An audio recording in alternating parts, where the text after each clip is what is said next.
IELTS Listening. You will hear a number of different recordings, and you will have to answer questions on what you hear. There will be time for you to read the instructions and questions, and you will have a chance to check your work. All the recordings will be played once only. The test is in 4 sections. Write all your answers in the listening question booklet.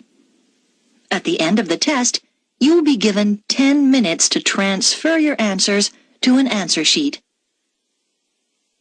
Now turn to Section 1 on page 2 of your question booklet.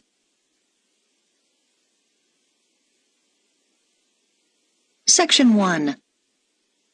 You will hear a man inquiring about joining a wildlife conservation society. First, you have some time to look at questions 1 to 6 on page 2.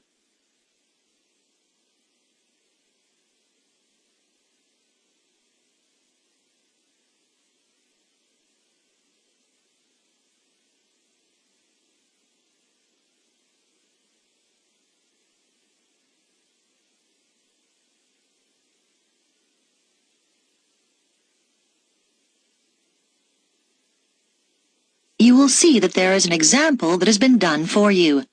On this occasion only, the conversation relating to this will be played first.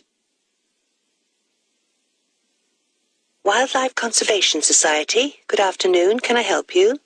Oh, hello. Yes, I'd like to join, please. Oh, yes, certainly. I'll just get some details from you. Could I have your name? Michael Jones. The caller's name is Michael Jones, so Michael Jones has been written in the space. Now we shall begin. You should answer the questions as you listen, because you will not hear the recording a second time. Listen carefully and answer questions 1 to 6. Wildlife Conservation Society. Good afternoon. Can I help you? Oh, hello. Yes, I'd like to join, please.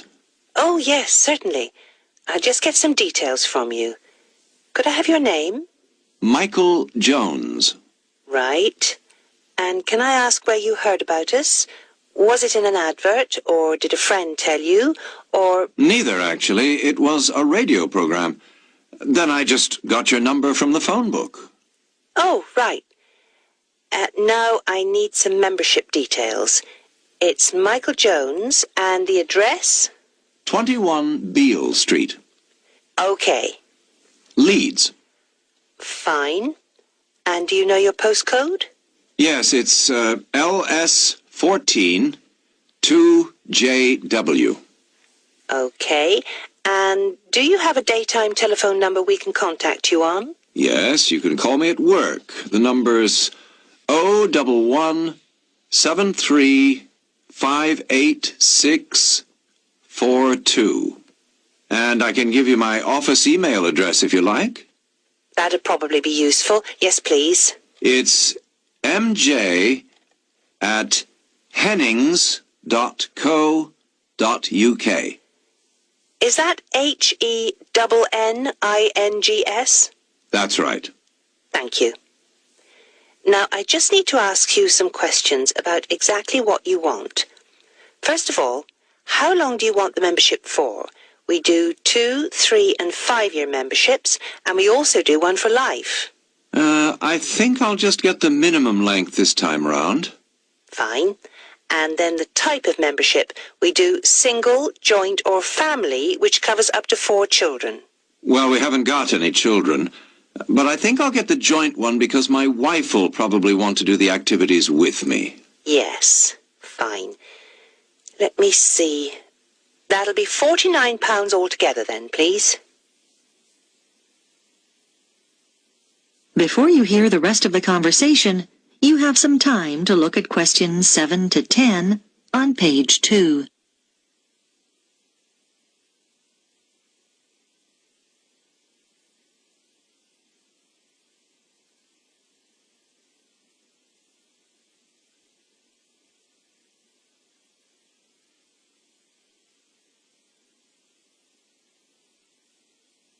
Now listen and answer questions 7 to 10. How would you like to pay? By direct debit? No problem. I just need your bank details. Can you give me the name first? It's the Union Bank. And now I've got your name, but I need your account number. 01059612. Okay.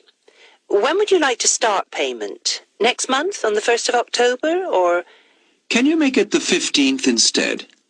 No problem. The membership will begin then too. Is that all right? That's fine. I'll just give you a reference number in case there's any problem. Have you got a pen? Yes. It's JYZ37. And we'll be sending you an information pack within a few days. Is there anything else? Oh, yes. Could you send me an additional one? I've got a friend who's very interested. Certainly, no problem. I'll make a note of that. There's also a video we can send you if you like. There's no charge. Yes, please. That'll be great. That is the end of section 1. You now have half a minute to check your answers.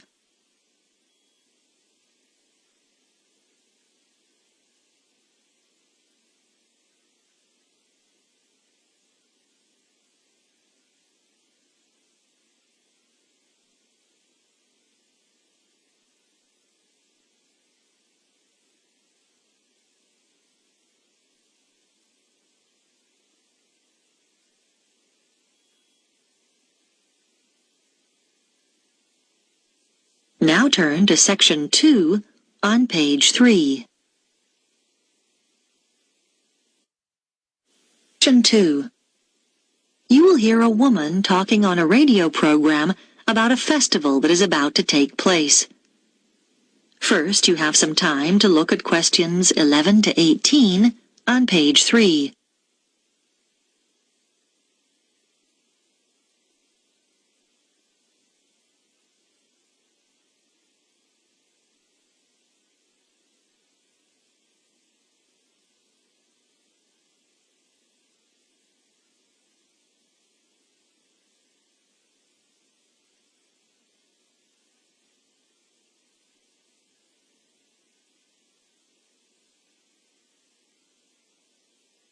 Now listen carefully and answer questions 11 to 18. I have in the studio with me Mary Smith from Yorktown Tourism, who is here to tell us about some of the events happening in our state capital over the next 3 weeks at the Spring Festival. So, Mary, what can we expect to see? Well, it's such an exciting time to be in Yorktown. To kick off the Spring Festival, there'll be a huge firework display down by the lake, starting at 9 p.m. this Saturday, the 4th of September. Over 10,000 fireworks will be set off, all choreographed to music and broadcast simultaneously here on Radio Yorkie. You should get there early if you want to get close to the action. So, bring along a picnic and a blanket, as it could get chilly in the evening. One of the things that attracts visitors to the festival from all over the country is the amazing collection of flowers on show in Central Park throughout the festival. Special buses will run from the town centre to the show at 20-minute intervals for those of you who prefer to take public transport. If you're interested in seeing the latest in cars, from the fastest to the most expensive, then head over to the motor show at the exhibition centre from the 10th to the 15th of September. It'll be open daily from 9 a.m. until 10 p.m. So you can even pop there after work. Do you like photography? Then go along to Grow Your Imagination, an exhibition of photographs of famous gardens, which will be held at the Art Gallery from the 11th to the 19th of September. Come and be inspired by some of the world's most beautiful gardens. I've had a sneak preview of some of the photographs, and they are magnificent. If music is more your scene, then you should come and hear the Australian Philharmonic Orchestra performing Swing in Spring at the concert hall on Friday the 17th and Saturday the 18th of September. It's a celebration of dance music from the 1940s and 50s. There'll be 3 performances. Both evenings start at 7 p.m. and a matinee performance at 2:30 on the Saturday. So, get your dancing shoes on and head there. It's guaranteed to get your feet tapping. Before you hear the rest of the program, you have some time to look at questions 19 and 20 on page 4.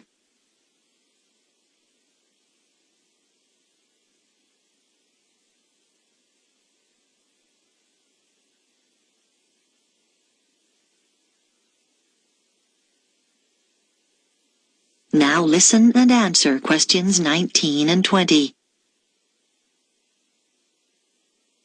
Those are just a few of the attractions on offer.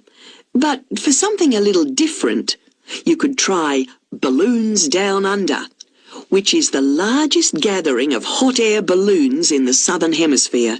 It's well worth it, because there'll be over 25 balloons of all shapes and sizes, which is a truly amazing sight. I'm also happy to announce that one lucky person will get the chance to go up in one of these balloons absolutely free. That's the prize in our special Spring Festival competition. It'd normally cost you $200, so it's not a bad prize, eh? I'm sure you all want a chance to win, so you'll need to fill out the entry form in today's edition of the Yorktown News. Don't forget to include your phone number. And send it to Radio Yorkie. Make sure your entry reaches us by 5 p.m. on Thursday the 9th of September. Then, to see if you've won, just check out the festival's website on Saturday the 11th of September, where we'll publish the name of the lucky winner. It's such a fantastic prize, so hurry up and get your entry in. So, there you have it. Just a few of the special events happening here in Yorktown over the Spring Festival. And if you'd like any more details about the festival... That is the end of section 2. You now have half a minute to check your answers.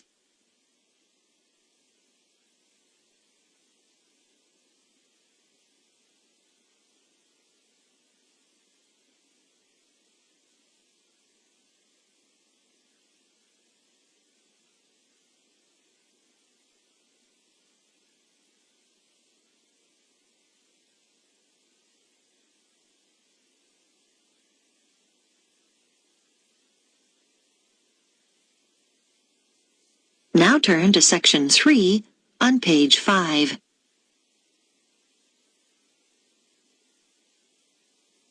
Section 3. You will hear a student called Paul talking to a tutor about a course he is thinking of doing. First, you have some time to look at questions 21 to 25 on page 5.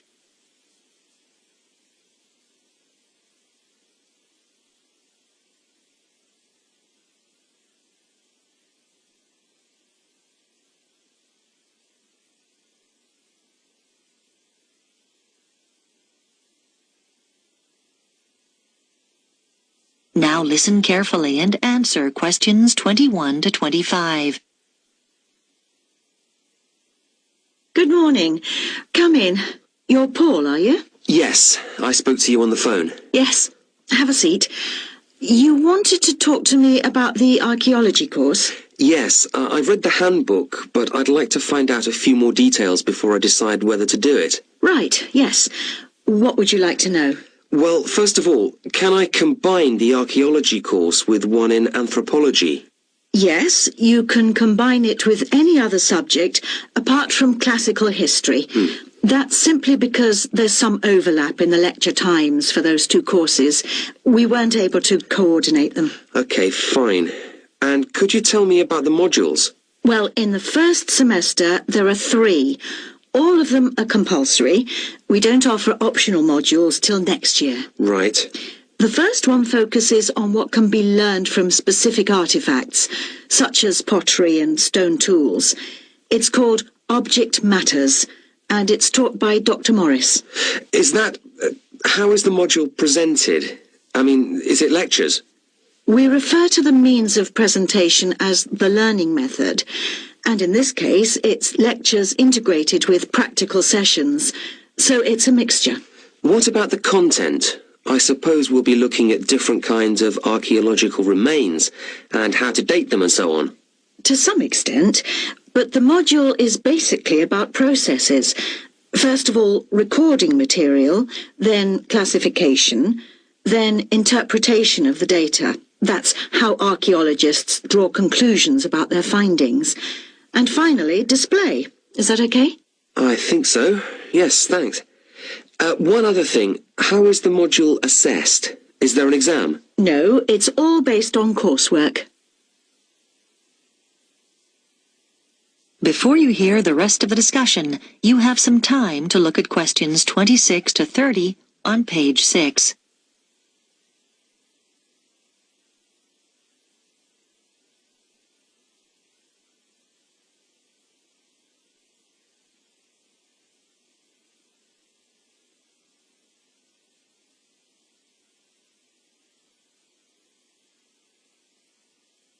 Now listen and answer questions 26 to 30. Okay.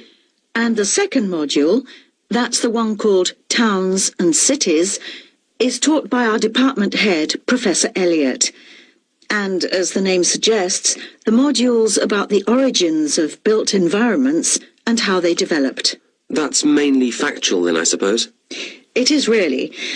And for that reason, the assessment's by examination. But you may be pleased to know it's an oral rather than a written exam, and... It sounds a bit scary. Most of our students find they actually enjoy it, so don't worry too much. Okay. And then the title of the third module is Method and Science.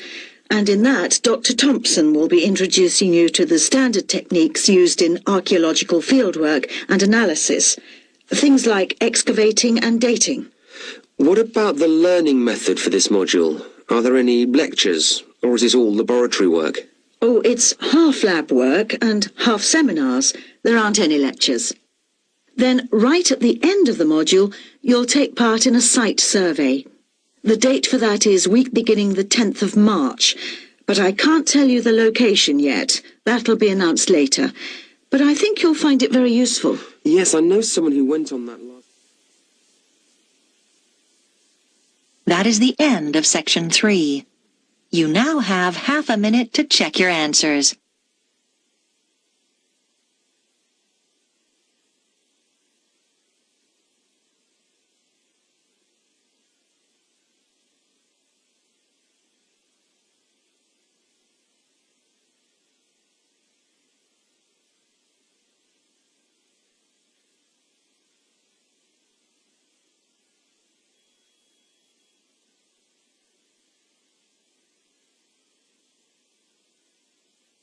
Now turn to section 4 on page 7.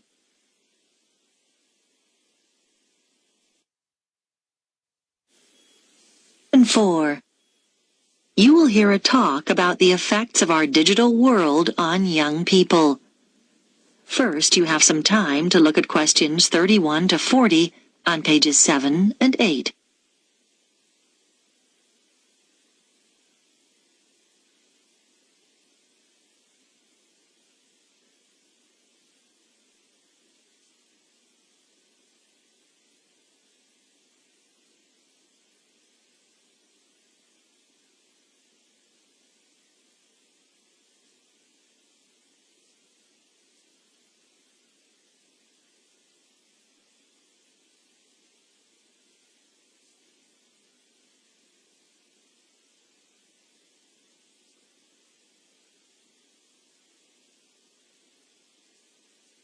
Now listen carefully and answer questions 31 to 40.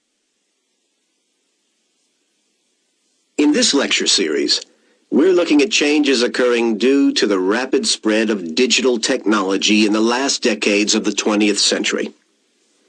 By digital technology, I include any computer-related devices such as email, the internet, cell phones, instant messaging, to name but a few.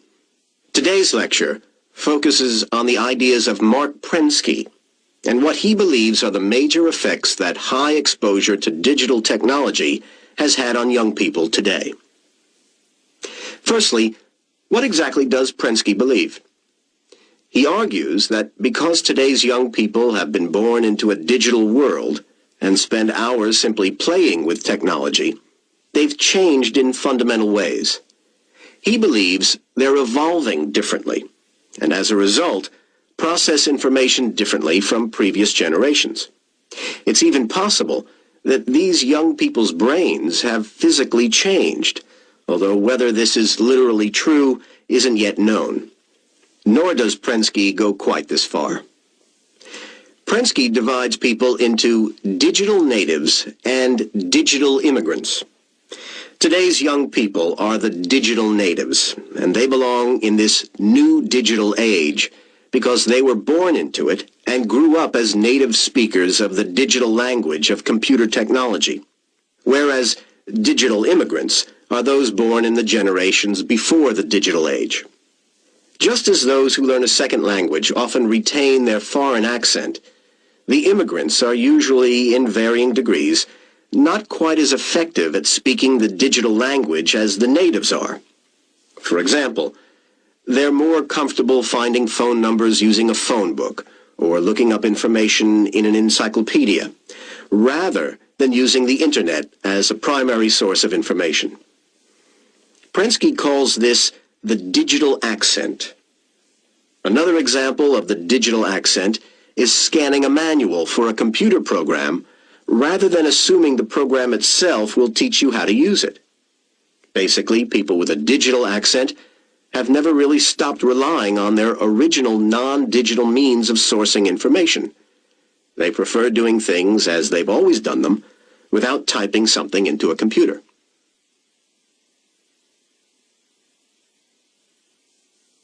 Prensky predicts that due to all this, changes are in store, mainly in the area of education. But what do other educators and theorists such as Thomas Allen, Samuel James, and Peter Vander believe? Samuel James, from Sydney University, agrees with Prensky's predictions.